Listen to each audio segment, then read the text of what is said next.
These are all the peppers that I was able to harvest today. These ones are shishito peppers, these ones are cubanellas, and these ones are sweet banana peppers. I want to try to make a sweet and hot salad pepper. So I figured that since I'm growing my own peppers, why not try to make them at home? So that's my intention for today. You're going to cut up all of your peppers. This is all of my peppers that I have cut up. I've already made one batch, so when you see my pot, don't be like, oh, it's a dirty pot. No, I already did one batch and this is gonna be my second. In a pot, we're gonna add 4 cups of vinegar. I'm using the pickling and the canning vinegar, which is this right here. Then we're gonna add 1 cup of sugar, and I'm using regular Walmart sugar. Then we're gonna use 1 tablespoon of minced garlic, and then we're gonna do a half a teaspoon of mustard seeds. Then we're going to do a pinch of salt. I'm using this salt and I did 3 turns. So 1, 2, 3. I'm also using a half a teaspoon of the mixed pickling spice, which is this spice right here. I like mine a little bit on the spicy side, but because I'm choosing to share my recipe, I don't want to make it as spicy as I normally would like it. So I'm going to leave out the habanero because I don't want anybody to complain about it being too spicy. Once we've combined all of those ingredients in our pot and it's coming to a boil, this is when you'll taste it, and then you can determine if you want to add more sugar, or if you want to add more salt, or if you want to add more garlic. Whatever it is that your taste bud requires, this is the time when you can decide if you want to add more of those ingredients.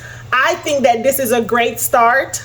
So if you follow along, you should be tasting it by now to say, dang, this is a good start.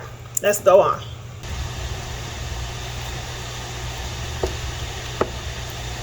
I'm going to cut up 1 small onion and I'm going to add it to the mixture, and I'm going to allow that to cook down for a little bit to incorporate all those flavors together.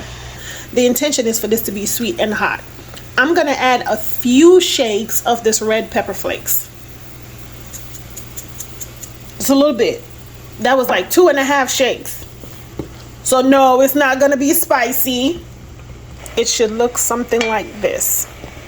Now that I feel as if my brine is exactly how I want it, I'm going to go ahead and I'm going to add my peppers to this mixture.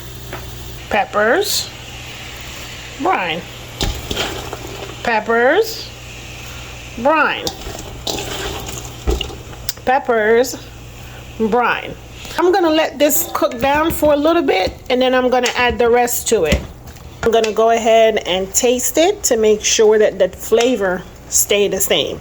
Usually when you add the peppers to the pot, it changes the flavor, so then you have to go back and add whatever it is that you want to add to make sure it still tastes the same. Now that I have all 8 cups, I'm gonna let this simmer. So I like some of my peppers a little bit on the crunchy side. That's the reason why I cooked half of them first, and then I'm adding the other half towards the end. So some of them will be cooked and some of them will be a little bit on the crispier side. Last year when I pickled peppers and cucumbers, I used celery seeds. And this year I can't find the celery seeds, and I don't think I used all of them. I would like to put some celery seeds in here, but I promised myself that I was not going to go out and buy anything extra.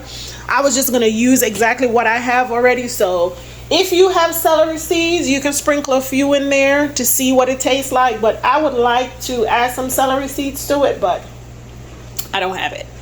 But again, use what you have.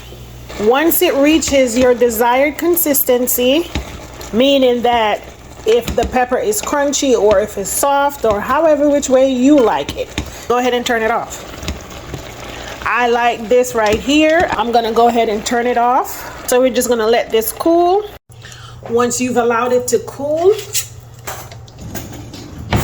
put it in the refrigerator so it can cool off, and this is what you'll have.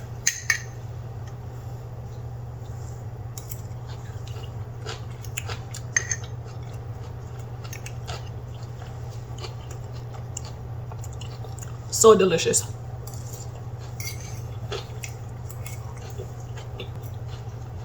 The ones that I'm gonna share with my friends is still on the fire. Right there. Once that cools off, I'll be able to give each of my friends their own salad pepper so they can enjoy it with their burgers, their salads, their rice, their fish, whatever it is that they want.